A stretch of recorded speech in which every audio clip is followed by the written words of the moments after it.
Diga a verdade, pelo menos não minta. Essa é a 8ª regra do 12 Regras para a Vida de Jordan Peterson. Jordan Peterson, ele não está no nosso meio, né?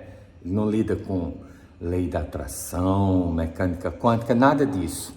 Ele é um psicólogo clínico, ele é um cientista, ele é um acadêmico e ele escreveu essas 12 regras para a vida, né?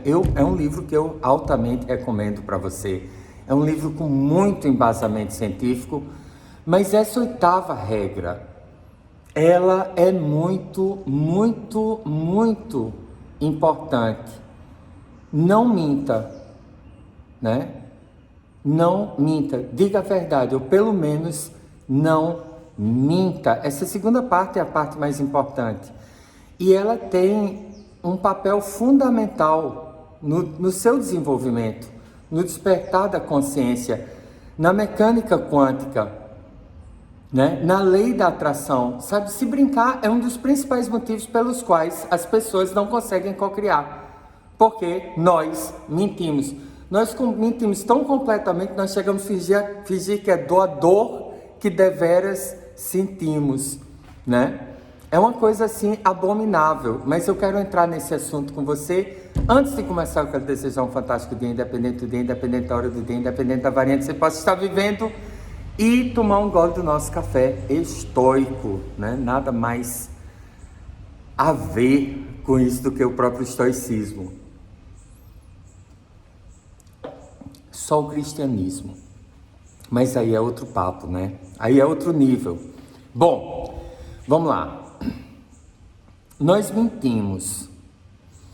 Eu recebi uma mensagem de Felipe, né? Felipe é auditor.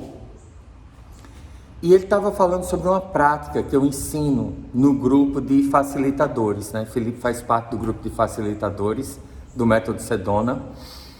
E, sabe, ele falando sobre essa prática, é uma prática de limpeza pós-terapia.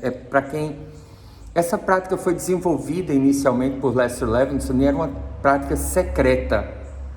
Até a morte de Lester Levinson, ninguém tinha acesso a essa prática, só quem era facilitador tinha acesso a essa prática. E elas eram numeradas, então quando você, né, tinha as cópias e você pegava, você assinava um termo de compromisso e você levava para casa e você podia estudar aquilo, não podia tirar cópia e tinha que devolver, porque aquilo não era para ter acesso ao público. Quando o Hale Dawson assumiu o controle, né, Lester deixou ele para tocar a coisa para frente.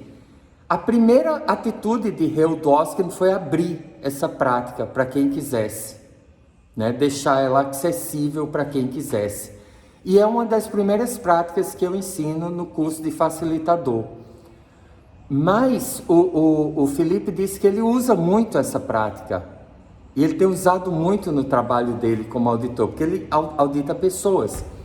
E eu vou dizer uma coisa que às vezes eu digo, né? Nós todos somos terapeutas, nós todos somos médicos, nós todos somos psicólogos, né?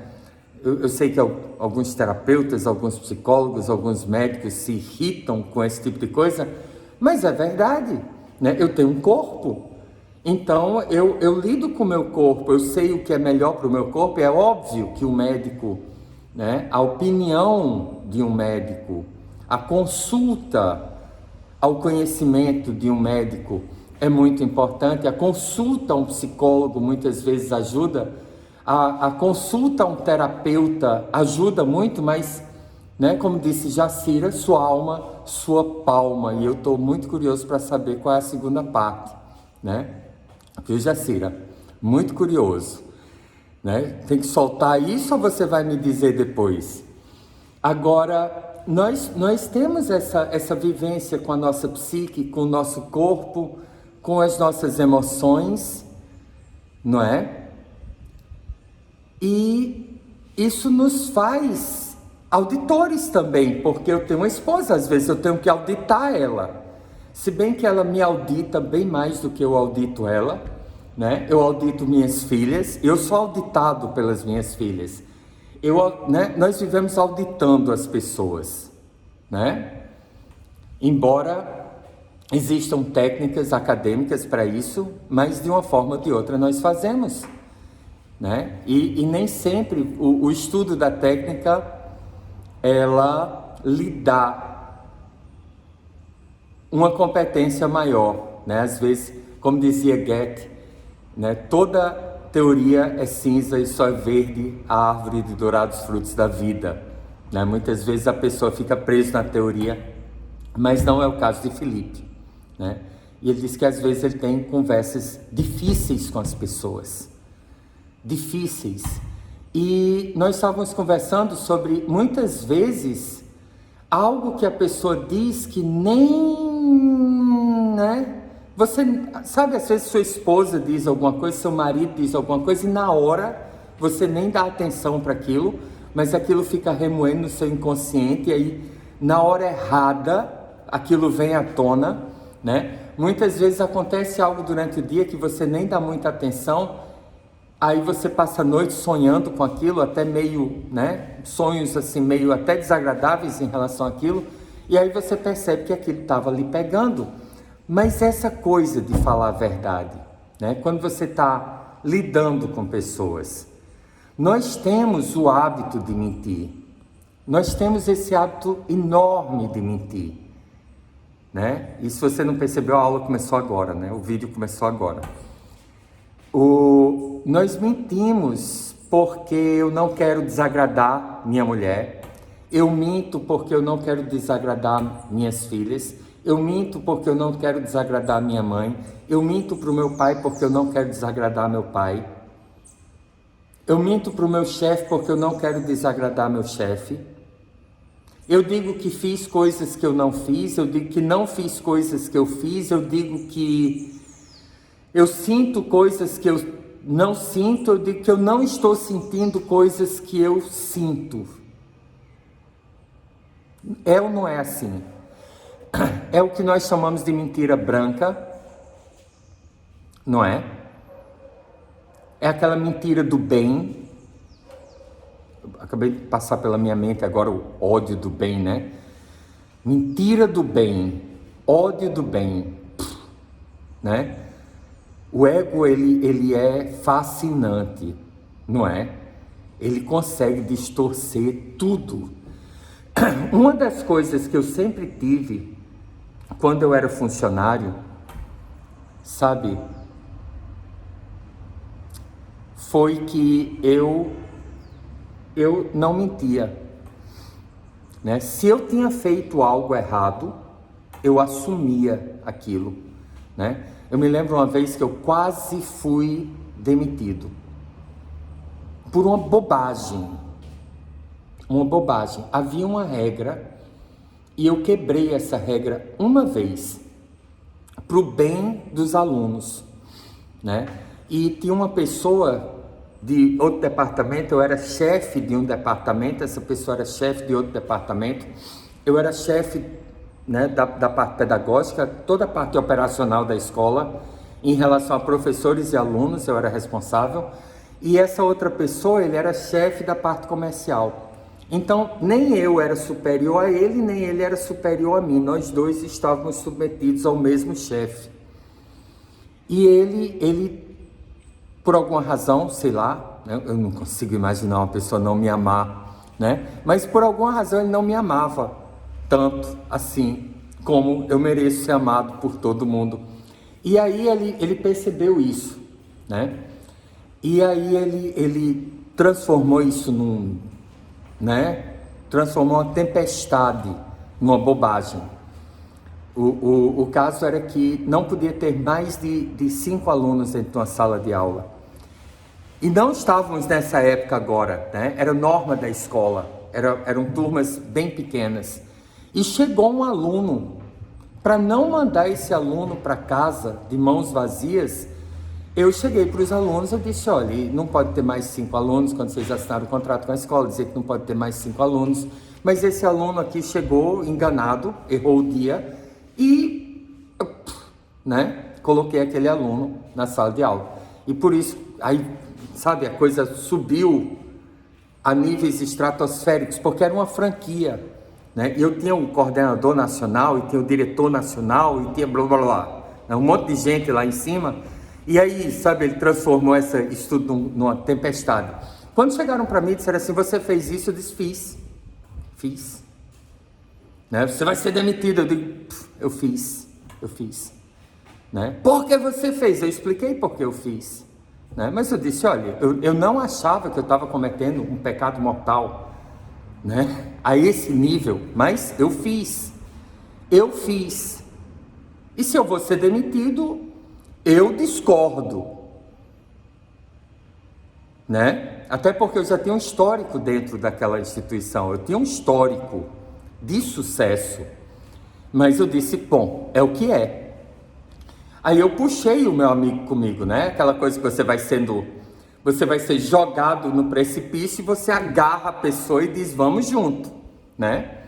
Aí eu disse, tudo bem, já que isso é tão grave, então vamos passar limpo, já que vocês querem passar limpo tudo, vamos passar limpo. E eu tenho uma coisa que eu sempre tive ojeriza, né? É entreguismo, sabe? Quando uma pessoa vai entregar o outro, tá entendendo? Sem motivo. Aquilo não prejudicou ninguém, nenhum aluno reclamou, nenhum aluno achou ruim. Foi uma coisa que aconteceu que nunca tinha acontecido antes, não iria voltar a acontecer, mas ele resolveu se aproveitar daquilo. Aí eu disse, bom, então não se trata de entreguismo, se trata de passar limpo, né? Vamos colocar todas as cartas na mesa. E aí íamos ser demitidos nós dois, né? E eu acho que eu agi certo, né? Diante daquela circunstância eu agi certo, como quem diz assim, vamos falar a verdade. Mas eu sempre tive essa coisa, sabe? Se minha mulher chegar e disser assim, descobrir alguma coisa a meu respeito e disser assim, você fez isso? Fiz. Eu vou deixar por isso, deixe. Eu fiz. E isso sempre me protegeu.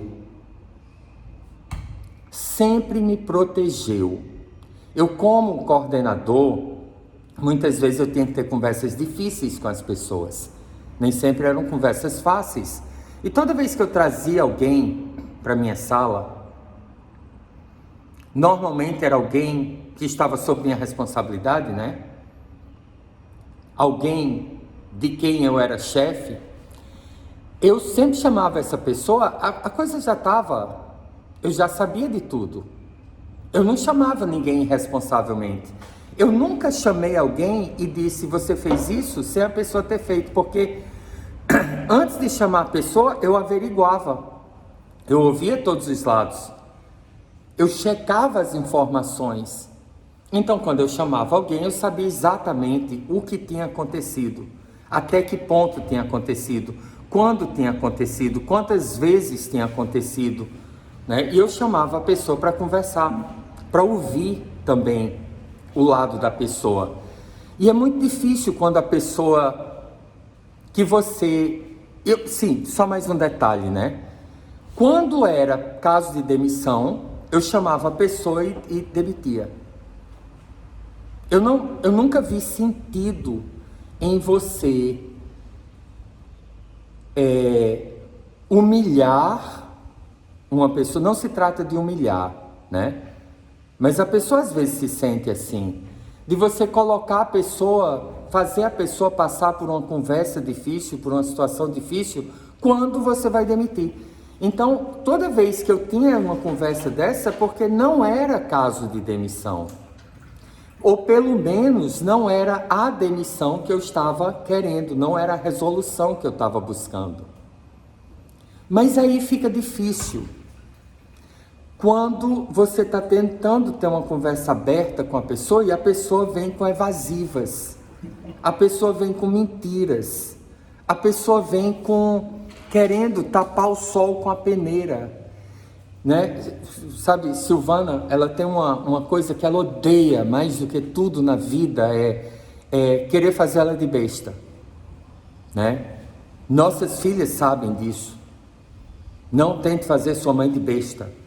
Se ela pegou você com a mão na botija, não negue, não tente pintar o céu de cor de rosa, não cola, você só vai conseguir a ira dela. Assuma o que você fez. E isso torna a vida mais fácil. O que eu quero dizer para você é o seguinte: não cobre isso das pessoas, né? Não cobre no sentido de não tenha a expectativa que as pessoas tenham que fazer isso. Faça isso você. Faça isso você, né? Pague o preço. Assuma os seus erros. Para os outros e para você. Eu sempre tive essa vantagem em todo emprego que eu tive. Inclusive quando eu era pequenininho com minha mãe, né? Às vezes eu quebrava alguma coisa em casa, brincando com a bola, sei lá com o quê, e aí eu escondia aquilo, né? Não é que eu escondia, eu tentava disfarçar aquilo. Mas quando minha mãe chegava e dizia assim: quem fez isso? Fui eu, né? Então eu não sentia na obrigação, e também nos empregos que eu passei, todo erro que eu cometo, eu vou contar para o meu chefe. Não. Mas na hora que alguém chega para você e diz assim: quem fez isso? Fui eu, né? Eu me lembro até de uma situação na universidade, onde um professor que eu gosto muito dele, né? Ele passou um texto denso em inglês. E era longo e denso. E aí os alunos começaram a se juntar para arrumar alguém que traduzisse aquilo. Aí eu cheguei e eu disse: olha, eu faço a tradução, né? Eu estava precisando de dinheiro, eles iam pagar alguém para fazer aquela tradução, e eu disse: eu faço até num preço camarada, onde vai ser bom para mim e bom para vocês. E como aluno do curso, eu tenho até condições de traduzir melhor do que alguém que não está a par. Era um texto científico denso, de antropologia e pré-história, né? Esse professor, ele ensinava antropologia e pré-história. E aí, sabe, começou aquele zum, um colega colocou no jornalzinho do centro acadêmico que tem aluno querendo lucrar com o curso. Ora, se eu estou fazendo um curso universitário, se eu não quero lucrar, todo mundo está ali porque quer lucrar ou não, né? As pessoas vêm com hipocrisias para cima de você. E aí o professor, na aula seguinte, ele chegou e disse assim: eu fiquei sabendo que existe um certo... Eu gostava muito desse professor, muito bom ele, muito bom. E ele disse: eu fiquei sabendo que existe um aluno aqui querendo lucrar com o curso. Aí eu levantei a minha mão, ele olhou para mim, eu disse: professor, meu nome é Paulo César e o aluno sou eu, né? Então o senhor pode falar diretamente comigo, não precisa falar de forma evasiva com a turma, né? Se eu tiver alguma pergunta, quiser dizer alguma coisa, alguma crítica, pode fazer diretamente para mim. Isso lhe dá uma autoridade tão grande, sabe? E aí onde é que entra a parte de desenvolvimento social, de desenvolvimento pessoal, desenvolvimento da consciência, o despertar da sua consciência? A lei da atração e a mecânica quântica nessa história toda entra numa coisa muito, muito simples, sabe? Aqui fora é um reflexo do que está aqui dentro. Não tente encobrir seus próprios erros para você. Se você não consegue ser honesto dentro de você, você não consegue ser honesto aqui fora. E você torna a vida dos auditores difícil, muito difícil. E quando eu digo auditores, eu estou dizendo: seu chefe audita o seu trabalho, seus colegas auditam o seu trabalho, no trabalho. Na sua casa, a sua mulher audita o seu trabalho.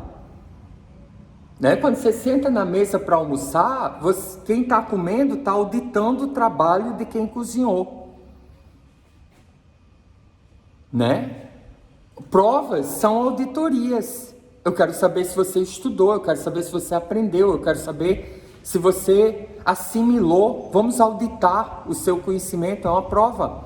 Uma entrevista de emprego é uma auditoria, né? Talvez algum auditor queira me corrigir aqui, mas de uma forma bem clara você está sendo auditado o tempo todo. E quando você está despertando sua consciência, quando você está olhando para dentro de você, isso é uma auditoria.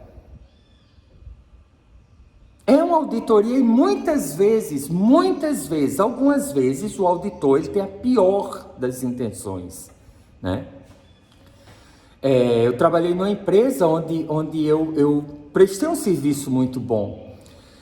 E por politicagem interna, a pessoa que assumiu o comando da empresa queria me tirar, queria me demitir a qualquer custo, né? E eu tive que viajar para ter uma reunião com ele. E eu cheguei lá e me deram 2 dias eu tive que viajar às pressas, né? Na época eu estava sem dinheiro até para viajar, me deram a passagem, eu fui liso, né? Me colocaram lá numa pousada. Não era ruim a pousada, mas também não era, né, essas coisas todas.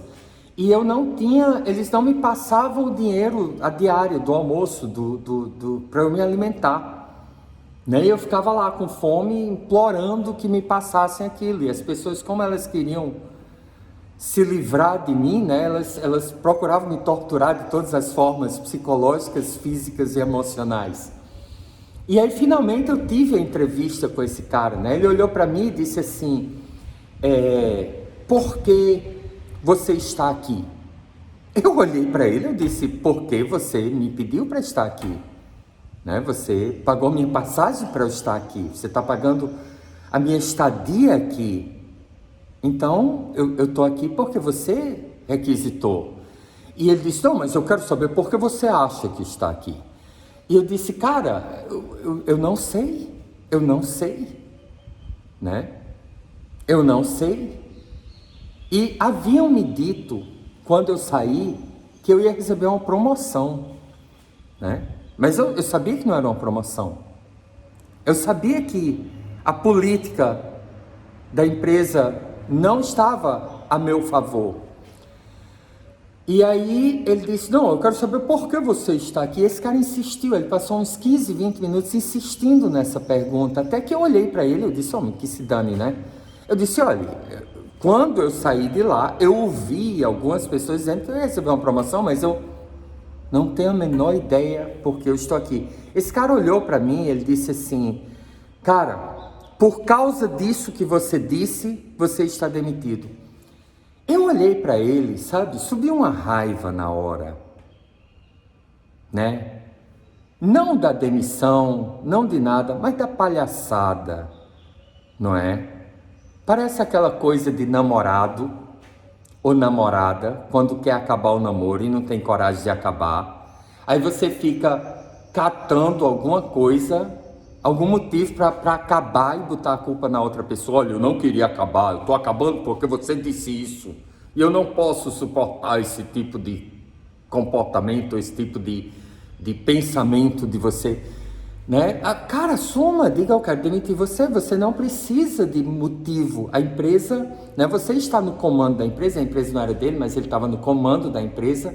A empresa, você está no comando, você está num cargo que lhe dá os poderes de me demitir, de me promover, de me rebaixar, de você fazer o que você quiser. Então, faça, assuma, né? Então, raramente na vida, ou talvez não raramente assim, mas não é a maioria das vezes. Não é a maioria das vezes. São poucas as vezes. Onde você encontra alguém que, como nesse caso, eu ia sair dali demitido. Se eu desse todas as respostas certas, eu sairia dali demitido. Se eu mandasse ele tomar eu sairia dali demitido. Não importa importava o que eu fizesse, eu sairia dali demitido, né? Pensando assim para trás, eu deveria ter mandado ele, né? Já que eu ia ser demitido de qualquer jeito. Mas não é a maioria dos casos. Não é. Não é. A maioria das vezes, o auditor, seja seu marido, sua esposa, seu filho, seu chefe, seu colega de trabalho, seu amigo, sua mãe, seu irmão, ele quer o seu bem, ele quer lhe ajudar, ele quer resolver aquela situação com você, ele quer facilitar sua vida e a vida dele, né? Teve uma vez que eu chamei uma professora e ela cometeu um erro gravíssimo e todo mundo acima de mim pediu a cabeça dela. Eu disse, não vou demitir. Não vou demitir. E eu chamei ela para minha sala, eu tive uma conversa com ela para saber por que ela tinha tomado aquela atitude que ela tomou e ela não me respondeu. E eu não entendi a loucura daquela atitude. E estava a minha cabeça em jogo também, né? Porque, Paulo César, você como coordenador, como é que você permite que isso aconteça? E eu botei o meu emprego na linha para proteger o dela. 2 semanas depois, e eu olhei para ela e disse, eu não sei por que você fez isso. Todo mundo está pedindo a sua demissão. Todo mundo está pedindo que eu demita você agora. Eu não vou demitir. Eu não sei por que você fez isso. Não repita. Eu quero facilitar a sua vida. Facilite a minha. 2 semanas depois, ela repetiu. Chamei ela na minha sala. Está demitida. Ela começa a chorar. Ué! Como é que eu vou pagar meu aluguel? Eu digo, como é que eu vou pagar o meu aluguel se eu não demitir você? Né? Porque se eu não demitir você, provavelmente alguém vai ocupar meu cargo e vai demitir nós dois.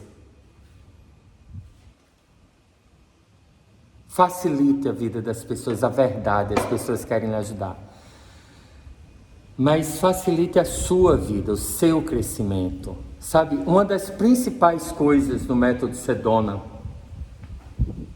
o primeiro passo para você soltar, é você admitir o que você está sentindo. Você falar a verdade para você mesmo. Você parar de fingir que você não está sentindo o que você está sentindo. Você parar de fingir que você está sentindo o que você não está sentindo. Você parar de fingir que não existe esse pensamento que está batendo na sua cabeça. Você parar de fingir que você não está com raiva, fingir que você não está com medo, fingir que você não está imensamente triste com algo que aconteceu. Você parar de fingir que você não está desejando algo, né? Muitas traições em relacionamentos surgem disso. Você está num relacionamento onde você ama a pessoa lhe ama, e aparece uma terceira pessoa e você finge que não tem um ego seu dentro de você, né? Não tem uma legiãozinha dentro de você, puxando você na direção daquela pessoa, e aí você cai no buraco, né? Fingindo, sabe? Eu contratei muitos professores, né? Minha vida era... Eu estava sempre entrevistando professores, selecionando professores, treinando professores. Aqueles professores que diziam assim, eu não ligo para o dinheiro, dinheiro não é importante para mim. Nossa! Eu olhava assim, eu dizia, mais um, né? Eram os primeiros a começar a brigar por salário. Não que seja errado você brigar por situações melhores, você argumentar, você negociar condições melhores, nada de errado nisso. Mas a hipocrisia, né? Diga, cara, eu gosto de dinheiro. Eu, Paulo César, eu adoro dinheiro. Olha a paz que o dinheiro dá para mim em relação à minha família, né? A paz, a tranquilidade. Saber que minhas contas estão todas pagas, que minha família está bem acomodada, está segura, está tranquila. O que eles precisarem, eu posso, né? Então vamos deixar de mentir para nós mesmos, porque quanto mais você mente para si mesmo,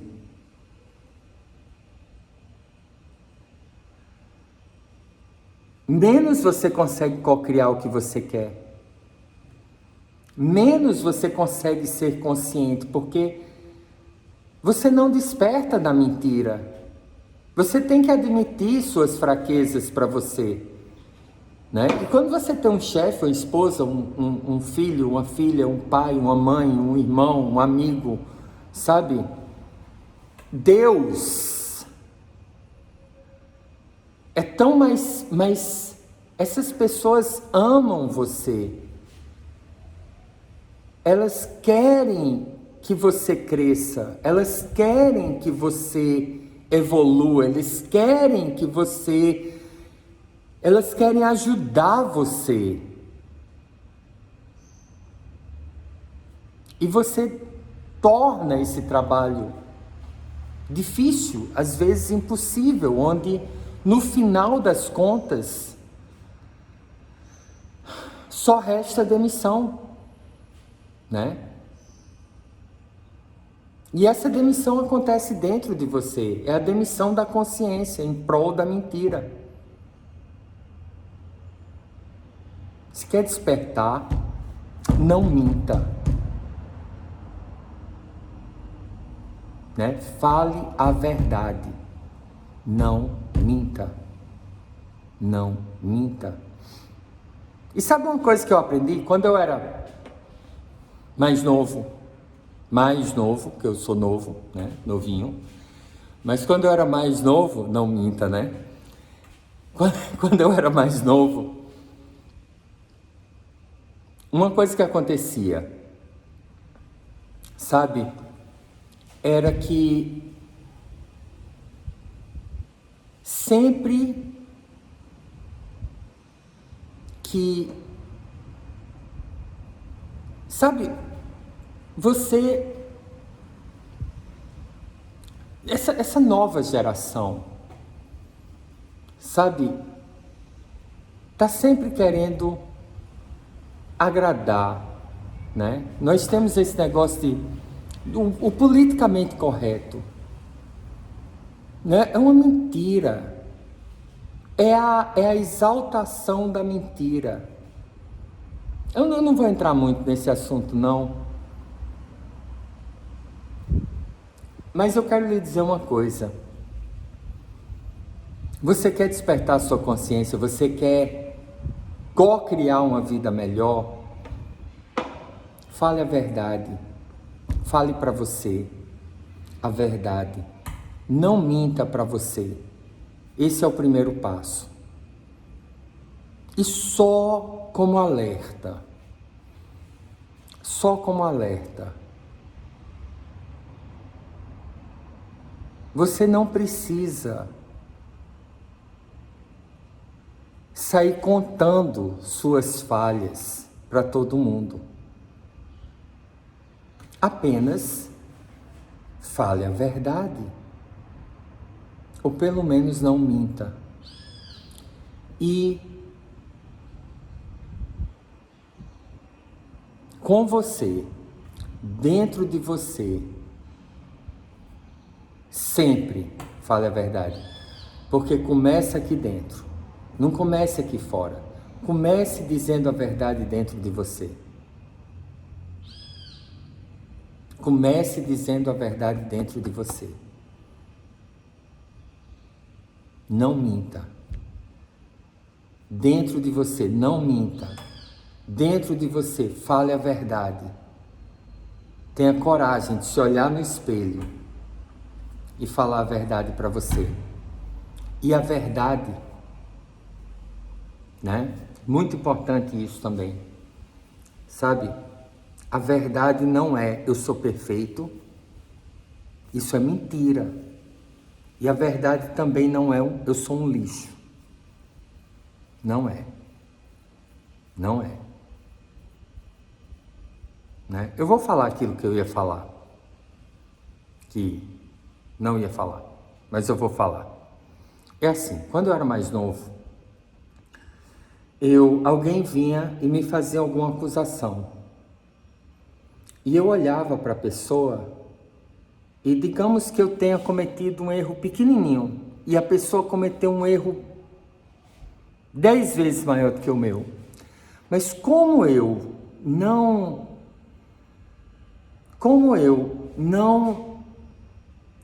não estava 100% correto, eu achava que eu tinha que engolir aquilo e levar a culpa sozinho. Aí depois eu descobri que não. Eu vou lhe dar um exemplo disso, né? Já estamos com 35 minutos, isso é praticamente uma live, né? E o exemplo foi o seguinte, eu era novinho, né? 15, 16 anos, né? E nós estávamos quem é da minha idade, eu tenho 51, quem é da minha idade, lembra que nas escolas, né, tem os jogos internos, e a gente ia das outras escolas, né, assistir a abertura dos jogos internos das escolas para paquerar as meninas. E aí a gente estava lá, né, na escola doméstica, que é uma escola muito famosa aqui em Natal. Nós estávamos lá na abertura dos jogos internos da escola doméstica. A escola doméstica só tem menina, né? É uma escola só de meninas. E aí eu estava lá, né, com meus amigos, um grupinho de amigos, uma rodinha de amigos. E aí um cara, né, um colega nosso, ele tirou uma foto aqui, negócio esquisito, mas é isso aí, né? Esse colega nosso, ele chegou para os amigos nossos e disse assim: olha, todo lugar que eu vou, eu vejo você, eu vejo esse cara, contando para mim, né? E ele nunca está acompanhado, está sempre só.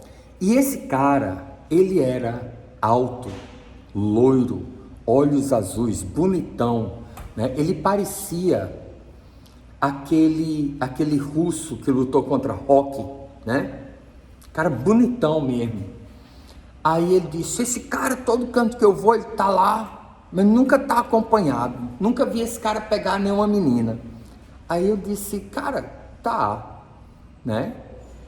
Ok, é verdade, né? Aí eu olhei para ele e eu disse: engraçado, porque eu também, todo canto que eu vou, eu vejo você. E eu também nunca vi você com ninguém. Só vejo você só, né?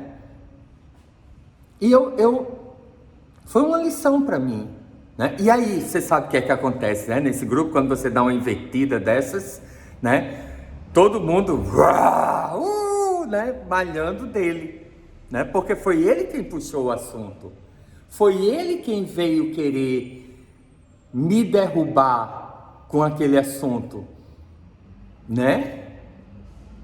E o cara estava na mesma situação que eu.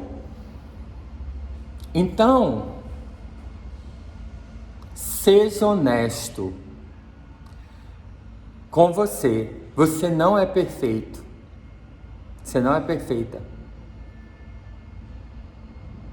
Perfeição existe, né? No momento que você eliminar o ego, no momento que você despertar a sua consciência, essa perfeição, ela existe.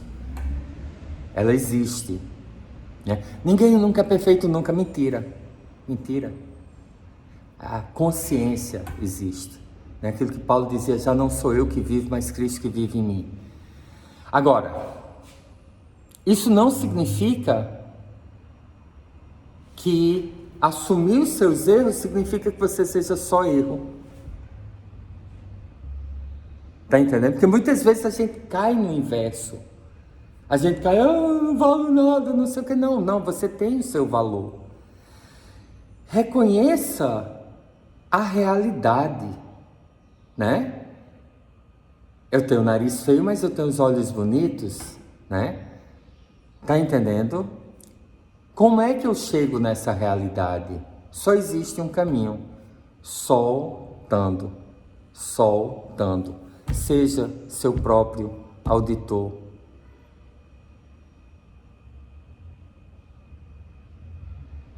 Reconheça os seus erros, solte eles. Reconheça suas fraquezas, solte elas. Esse é o caminho. Fale a verdade, ou pelo menos não minta. Não minta, não minta. Nem mentira branca, nem mentira preta, nem mentira vermelha, nem amarela, nem azul, nem roxa, nem lilás, nem de cor nenhuma. E quando você pensa assim, não mentir significa não mentir. Falar verdades inconvenientes quando não é da sua conta também é um erro. Qual o motivo que você está falando aquilo? Uma crítica só pela crítica, né? É como quando eu estava demitindo alguém. Eu ia demitir a pessoa, aí eu vou dizer, olha, eu estou demitindo porque você é um irresponsável, preguiçoso e não... Não, está demitido. A pessoa diz, por quê? E eu era a pessoa mais doce do mundo. Por quê? Porque o que é que eu iria trazer de bom para aquela pessoa? Se ela me perguntasse honestamente, Paulo César, eu sei que eu estou demitido, eu sei que eu cometi erros, mas me dá uma dica aí, cara, na boa, me fale toda a verdade, né? Para que eu, no meu próximo emprego, eu possa ser uma pessoa melhor, né? Como é que eu poderia agir diferente para não acontecer isso que está acontecendo agora? Aí eu falaria. Fale a verdade para você. Se você não fala a verdade para você, se você mente para você mesmo, para você mesma, tudo vai dar certo. Eu sou Deus, eu sou Deus, eu sou o universo. Para com isso. Para com isso. Se audite. Se audite. Você só precisa melhorar uma pessoa no mundo, uma pessoa, tá aí, tá na sua frente, né? Você é o seu tutor, né? Você não é tutor do seu cachorro, não, você é o seu tutor. Outro dia eu vi uma pessoa que divulgou uma prática de auto-hipnose, né? Se coloque fora de você, se imagine, e é uma prática muito poderosa, viu? Ele disse assim, se coloque fora de você, se imagine fora de você, como se você estivesse olhando para você. Agora se diga o que fazer, faça e solte. Foi longo, foi chato. Se não foi, por favor, dê um like, deixe o seu comentário, importantíssimo, seu comentário. Né? Se brincar, a coisa mais importante é o seu comentário. Dê um like ou um dislike, deixe o seu comentário, veja se você está inscrito. Compartilhe esse vídeo e Deus lhe abençoe.